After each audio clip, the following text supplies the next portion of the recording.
जय हिंद everyone. Welcome to study for defence exam. तो हम प्रैक्टिस सेट हमारा जो है वो 8 है। 7 मैंने कल कर लिया था। तो आज GS/GK का जो मैं कॉन्सेप्ट विद ट्रिक्स करता हूँ, आज मेरा प्रैक्टिस सेट 8 है। तो फर्स्ट टाइम जो चैनल पे आ रहा है वो चैनल को सब्सक्राइब करेगा और बेल आइकन का जो प्रेस है उसे प्रेस कर देगा, ऑल नोटिफिकेशन का जो होता है उसे प्रेस करेगा। तो स्टार्ट करते हैं। एग्ज़ाम आपका मैं पहले ही बता देता हूँ, NDA, air force, navy, coast guard. मतलब जो वन लाइनर क्वेश्चन होते हैं वो NDA के लिए, मतलब एयरफोर्स और नेवी और कोस्ट गार्ड के लिए हो जाएगा। जो मैं एक्सप्लेनेशन करता हूँ उसमें NDA का मैं लेके ही चलता हूँ। ओके, तो आगे हम चलते हैं। तो सबसे पहले एक कोट्स की बात कर लेते हैं। तो कोट्स है कि छूले आसमान ज़मीन की तलाश ना करना, जीले ज़िंदगी खुशी की तलाश न करना, तकदीर बदल जाएगी खुद ही मेरे दोस्त, मुस्कुराना सीख ले वजह की तलाश न करना। तो आपके लाइफ में चाहे कोई भी कठिनाइयाँ आए तो आप बस हैप्पी रहिए, बस आप हैप्पी रहिए और उसके बाद धीरे धीरे वो सॉल्व हो जाएंगे। ओके, नाउ हम आगे चलते हैं। मैंने थोड़ा टीचिंग प्लान जो हमारा है वो मैंने थोड़ा सा चेंज किया है, क्योंकि थोड़ा समय नहीं मिल पा रहा है, उसके वजह से मैंने थोड़ा टीचिंग प्लान जो हमारा है वो थोड़ा चेंज हुआ है। मॉर्निंग में आपकी वोकैब की क्लास मिलेगी और आफ्टरनून मतलब एक दोपहर को एक GS/GK और शाम को इंग्लिश की क्लास मिल जाएगी। ओके, और जो मैथ और फिजिक्स की थी वो एक्चुअली हो नहीं पा रही है, तो मैं संडे के दिन PYQs मतलब मैथ में भी 100+ क्वेश्चन ला दूंगा और फिजिक्स में भी 100+, मतलब हफ्ते का एक दिन ही पूरा मैं कवर कर दूंगा। और स्पेशल तो संडे के दिन मॉर्निंग में ही आ जाएगा, ये मतलब दोपहर और इवनिंग में रहेंगे 100+ वाले क्वेश्चन। और स्पेशल के दिन इस बार मैं सोच रहा हूँ वो आपका जो स्टेट मतलब हमारे जो स्टेट्स हैं वहाँ के चीफ मिनिस्टर और गवर्नर करा दूँ। ओके, टोटल रहेंगे। मैं अगर ज़्यादा पूरा नहीं हो पाएगा तो मैं पार्ट वाइज कर दूंगा, पार्ट 1 एंड पार्ट 2 में डिवाइड करके पूरा वो आपको रटवा दूंगा। ओके, एक क्वेश्चन यहाँ से आता है पक्का, आपका एयरफोर्स में आएगा और नेवी या कोस्ट गार्ड में एक क्वेश्चन यहाँ से आता है, चीफ मिनिस्टर और स्टेट के और गवर्नर पूछता है। ओके, तो फर्स्ट क्वेश्चन पे चलते हैं। तो पहला क्वेश्चन है, भारतीय संविधान कैसा है? तो भारतीय संविधान माना जाता है न ही कठोर माना जाता है और न ही लचीला माना जाता है। मेरे बताने से पहले आप क्वेश्चन का आंसर जल्दी से दे दिया करिए। अगर आप वीडियो को पॉज करके आंसर उसको कमेंट में कर दिया करिए, या तो जब मैं वीडियो हमारा पूरा क्वेश्चन हो जाए तो आप कमेंट बॉक्स में बताएंगे कि आपका स्कोर कितना हुआ, टोटल कितने क्वेश्चन आपको आए, कितने क्वेश्चन रॉन्ग है, ये आप कमेंट बॉक्स में बताएंगे। ओके, तो भारतीय जो संविधान वो कैसा है? न ही कठोर माना जाता है, न ही लचीला माना जाता है। तो आप कह सकते हैं कि अंशतः कठोर अंशतः लचीला कह सकते हैं, क्योंकि आप ये ऐसा नहीं कह सकते हैं कि एकदम कठोर नहीं है, थोड़ा कठोर भी है, थोड़ा लचीला। कहीं हमें बहुत ज़्यादा स्ट्रिक्ट रहता है तो उसके लिए कोई नियम लाया जाता है कि आप ऐसा कर सकते हैं। तो D option is the correct one. Now next पे चलते हैं। भारत में वयस्क मताधिकार की उम्र की सीमा क्या होती है? सभी को पता है, 18 ईयर्स। एंड नेक्स्ट पे चलते हैं, भारतीय वैध प्रभुसत्ता निहित है किसमें है? तो सभी को पता होना चाहिए, हमारे कॉन्स्टिट्यूशन में जो है वो वैलिड है, तो कॉन्स्टिट्यूशन में। ओके, नाउ नेक्स्ट चलते हैं, भारतीय संविधान का आप किस प्रकार वर्णन करेंगे? तो भारत का जो संविधान है वो सभी देशों के संविधान का जो शीर्षक है उससे लिया गया है। मैंने कल भी बताया था कि आप ऐसा नहीं कहेंगे कि उसी से उठाया गया, बस वहाँ से कैप्शन लिया गया है, उसके बाद अकॉर्डिंग टू इंडियन पीपल्स के अकॉर्डिंग वो ढांचा तैयार किया गया। तो विश्व का सबसे विस्तृत संविधान में से एक माना जाता है Indian constitution. Okay, now next पे हम चलते हैं। तो नेक्स्ट हमारा है, भारतीय संविधान की उद्देशिका में परिवर्तन किस संशोधन अधिनियम द्वारा किए गए थे? तो मैंने जैसा कि बताया था, उद्देशिका में 3 परिवर्तन किए गए थे, समाजवादी, पंथनिरपेक्ष, अखंडता। क्या था? समाजवादी था, पंथनिरपेक्ष था और अखंडता।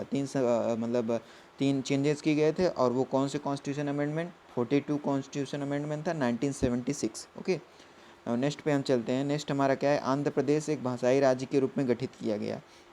तो इसकी एक थोड़ी कहानी मैं बता दे रहा हूँ कि जब भारत का जब गठन हो रहा था, तो भारत जब आया कि भारत को कैसे हम डिवाइड करेंगे, तो एक कमेटी बनी। उस वक्त उस कमेटी को ये ऑर्डर दिया गया था कि आप क्या करेंगे कि आप बनाएंगे, जो कमेटी होती है उसे आप बनाएंगे कि किस बिहाफ पे बने, भारत में जो कमेटी बनाई जाती है वो किस बिहाफ पे बनाई जाए। ओके, तो जब कमेटी का नाम आया तो सबसे पहले 1948 में 1948 में एक कमेटी बनाएगी जिसका नाम था एसके धर कमेटी। ये याद रखेंगे आप, एनडीए वालों के लिए इसमें स्पेशली है, और एयरफोर्स वाले के लिए तो वन लाइनर होगा। अभी मैं इसका आंसर बता दे रहा हूँ। एनडीए वाले ध्यान देंगे यहाँ पे। एनडीए, एफकेट, जो सीडीएस मतलब जो यूपीएससी या हायर लेवल वाले एग्ज़ाम होते हैं वहाँ पे ये पूछा जाता है। तो 1948 में ये कमेटी बनी कि इसे क्या करना था कि चूज़ करना था, या तो वो लैंग्वेज के आधार पे हो या एडमिनिस्ट्रेटिव के आधार पर हो, मतलब भाषा के आधार पर या प्रशासन के आधार पर इंडिया का डिवाइड करना था। तो इन्होंने प्रशासन के आधार पर चूज़ किया 1948 में, प्रशासन के आधार पर।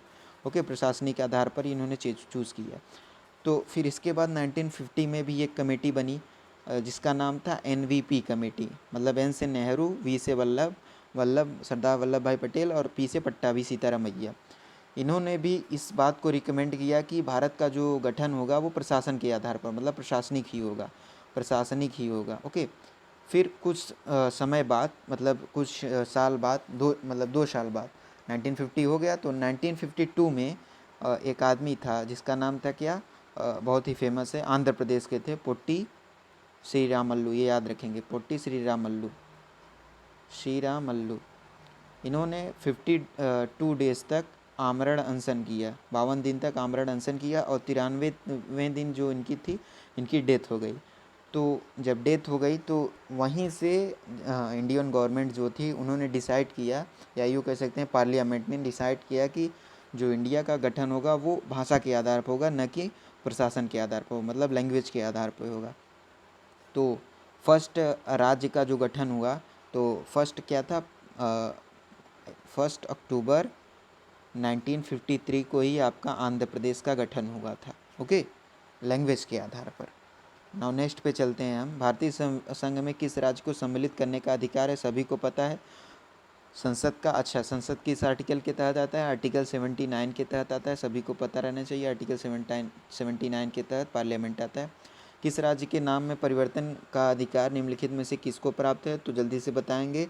तो कौन चेंज करता है, कौन मिलाता है, तो संसद। अच्छा, मैं एक क्वेश्चन यहाँ पूछता हूँ कि जब भारत में जो राज्य का बढ़ना या घटना, या आप कह सकते हैं जो हमारे यूनियन टेरेटरीज़ हैं वो बढ़ें या घटें, तो इससे कौन सी सूचियाँ, जो अनुसूचियाँ हमारी हैं, कौन सी अनुसूची पे इफ़ेक्ट पड़ेगा, ये आप कमेंट बॉक्स में बताएंगे। कौन सी अनुसूची जो होगी वो हमारी इफ़ेक्टेड होगी इससे, जो हम इंक्रीज़ करते हैं स्टेट को या डिक्रीज़ करते हैं।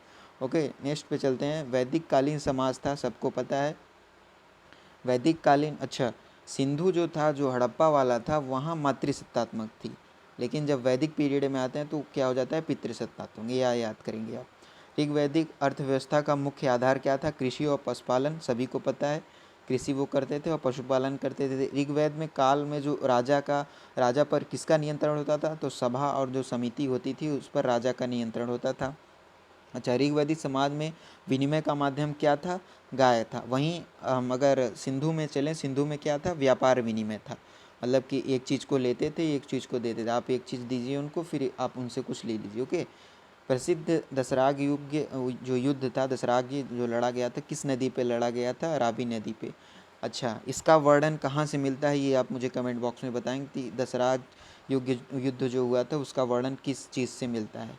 अब नेक्स्ट पे चलते हैं। किस देवता के लिए ऋग्वेद में पुरंदर शब्द का प्रयोग किया गया, तो सभी को पता रहना चाहिए, पुरंदर शब्द का प्रयोग इंद्र के लिए किया गया था। अब नेक्स्ट पे चलते हैं। भारतीय में के एक सेकेंड, भारत के किस स्थल की खुदाई से लौह जो धातु है के प्रचलन का प्राचीनतम प्रमाण मिलता है, तो अतरंजी खेड़ा है एक स्थान, वहाँ से लौह धातु मिलती है, और वैदिक पीरियड में ही मिलता है। लोहे का प्रमाण वैदिक में मिलता है, न कि सिंधु में नहीं मिलता है, ये आप याद रखेंगे। मानव द्वारा सर्वप्रथम किस धातु का उपयोग किया गया था, तो सभी को पता है, तांबे का। सबसे प्राचीन वेद, सभी को पता है, ऋग्वेद सबसे प्राचीन वेद है। अच्छा, वेद की संख्या कितनी है, 4। ऋग्वेद, सामवेद, यजुर्वेद, अथर्ववेद। ओके, संगीत से संबंधित कौन सा वेद है, सामवेद। अच्छा, जादू टोना जो होता है उससे कौन सा है हमारा रिलेट करता है, तो अथर्ववेद जो जादू टोना होता है उससे। सत्यमेव जयते कहाँ से लिया गया है, तो ये बहुत ही फेमस क्वेश्चन है। मुंडिका उपनिषद जो है वहाँ से सत्यमेव जयते लिया गया है। अच्छा, पुराणों की संख्या कितनी है, तो सभी को पता है 18 पुराण हैं हमारे।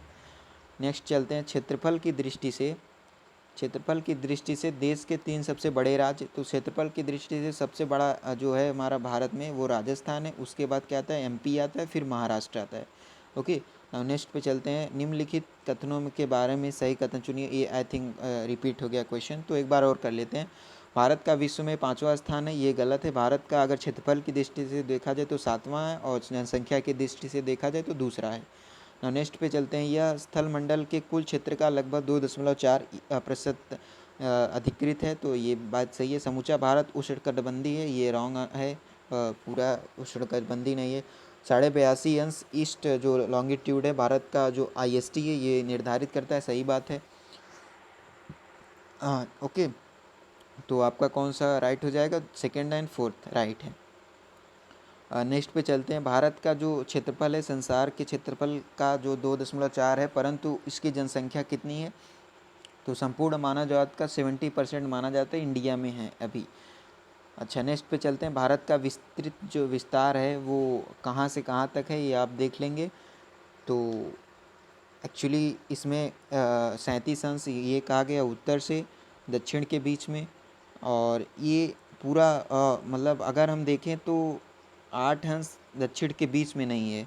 टोटल अगर हम बताएंगे तो ये चीज़ नहीं कहेंगे, दूसरा कुछ कहेंगे, तो इसमें रॉन्ग मतलब नन ऑफ दीज होगा। ओके, भारत कितने भारतीय प्रदेश से होकर कर्क रेखा गुजरती है? तो मैंने बताया 8। कौन कौन से हैं? GST और सॉरी गरम सीजे पत्री मिजो, मैंने ठीक बताया था, गरम सीजे पत्री मिजो ये IST पे वेस्ट टू ईस्ट वाले राज्य हैं।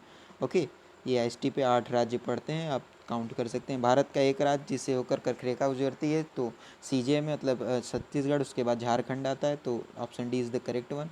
सूर्य जो सूर्य से पृथ्वी की निकटतम स्थिति को किस नाम से जाना जाता है? तो सभी को पता है, उपसौर्य। अच्छा, दूरी वाले को क्या नाम से कहते हैं? दूरी को क्या कहते हैं? अपसौर्य। सभी को पता है हमारा जो अर्थ है वो इलिप्टिकल ऑर्बिट में मूव करता है। हमारा मान लीजिए ये सन है, इलिप्टिकल वन फोकस पे होता है, ये केपलर ने बताया था।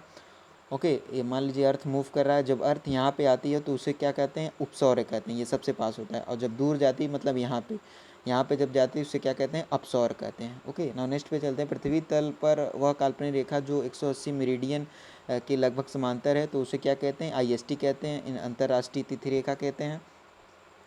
अच्छा, विषुवत प्रधानमंडल डोलड्रम्स का तात्पर्य क्या है, क्या उसके बारे में थोड़ा सा बता दूं। तो अर्थ मान लीजिए हमारा सॉरी एक सेकेंड, ये हमारा मान लीजिए अर्थ हो गया। तो अर्थ का जो डिवीज़न होता है इसे मैं कभी एक पर्टिकुलर सेशन लेके बता दूंगा, कैसे विंड बनती है, किसे डोलड्रम कहा जाता है, कहाँ रोरिंग फोर्टीज़ होता है, कहाँ ईस्टर्न लाइट विंड कैसे मूव करता है, ये मैं एक दिन बता दूंगा। आज मैं केवल डोलड्रम के बारे में बता दे रहा हूँ। तो डोलड्रम मान लीजिए हमारा ये इक्वेटर लाइन है 0 डिग्री पर। 0 डिग्री से 5 अंश नॉर्थ में जाएंगे, और 5 अंश जो होता है नीचे 5 अंश साउथ में जाएंगे। तो इस जो पूरे भाग को, इतने भाग को क्या कहते हैं? डोलड्रम कहते हैं। और यहाँ क्या होता है? लो प्रेशर होता है, एकदम लो प्रेशर होता है, और यहाँ हवाएं ईस्ट ईस्ट ऐसे चलती हैं, ईस्ट से इधर की साइड चलती हैं और इधर से इस साइड की साइड, मतलब ऊपर हाई प्रेशर हो जाता है और नीचे इधर से भी हाई प्रेशर, तो हवाएं क्या होती हैं? हाई से लो की तरफ चलती हैं। तो डोलड्रम्स में क्या है? विषुवत रेखा के निकट शांति व हल्की पवनों की एक पट्टी बेल्ट रहती है, उसे कहते हैं डोलड्रम्स, ये मैंने बता दिया। अच्छा, भूमध्य रेखा पर दिन की अवधि क्या होती है? 12 घंटे, सभी को पता है, 12 आवर। नाउ नेक्स्ट पे चलते हैं। अंतर्राष्ट्रीय तिथि रेखा जो IST है वो कहाँ से गुजरती है? तो सभी को पता है, लगभग 180 पूर्व या पश्चिम या यामोत्तर से। अच्छा, IST पे कितने राज्य पड़ते हैं? सभी को पता है, मैंने बताया था ट्रिक, उमा छत्तीसगढ़ आओ। ओके, उसे उत्तर प्रदेश में भी मेनली 2 था, इलाहाबाद का नैनी था और मिर्ज़ापुर एक है, और माँ से मध्य प्रदेश, छत्तीसगढ़ तो एक है ही, आ से आंध्र प्रदेश, ओ से उड़ीसा। अच्छा, जब कोई व्यक्ति अंतर्राष्ट्रीय तिथि रेखा को पार करता है तो एक दिन बढ़ाया जाता है, ऐसा क्यों होता है? आपको पता रहना चाहिए। जब हम हमारा मान लीजिए ये हो गया अर्थ, ये प्राइम मेरिडियन हो गया, जब हम इस साइड से इस साइड चलते हैं तो 4 इंक्रीज होता है, और इस साइड चलते हैं 4 डिक्रीज होता है। अच्छा, 4 जब हम चलते हैं, एक अंश में 4 मिनट बराबर होता है, इसीलिए मैंने कल बताया था 15 अंश में क्या हो जाएगा? 15 चौका 60, मतलब 60 मिनट यानी 1 आवर। एक अंश जब हम चलते हैं, एक अंश जो ऐसे बने रहते हैं ना, एक अंश अर्थ को आप जब कभी देखेंगे ऐसे ऊपर से जाएंगी रेखा, और एक ऐसे ऐसे जाती हैं, तो ऐसे वाला जो होता है, जब 4 अंश एक अंश चलते हैं तो 4 मिनट हम इंक्रीज करते हैं, इसीलिए तो +4 करते हैं। तो पूर्व से पश्चिम की ओर जाने पर ऐसा इंक्रीजिंग होता है। Okay, east to west. Now next पे चलते हैं हमारा। ओके, आज के लिए बस इतना ही। तो चैनल को जो फर्स्ट टाइम देख रहा है वो चैनल को सब्सक्राइब करेगा। मेरे चैनल का नाम सभी को पता है, study for defence exam. Group में आपको ज्वाइन होना है, दोनों व्हाट्सअप और टेलीग्राम में। ओके, थैंक यू, जय हिंद।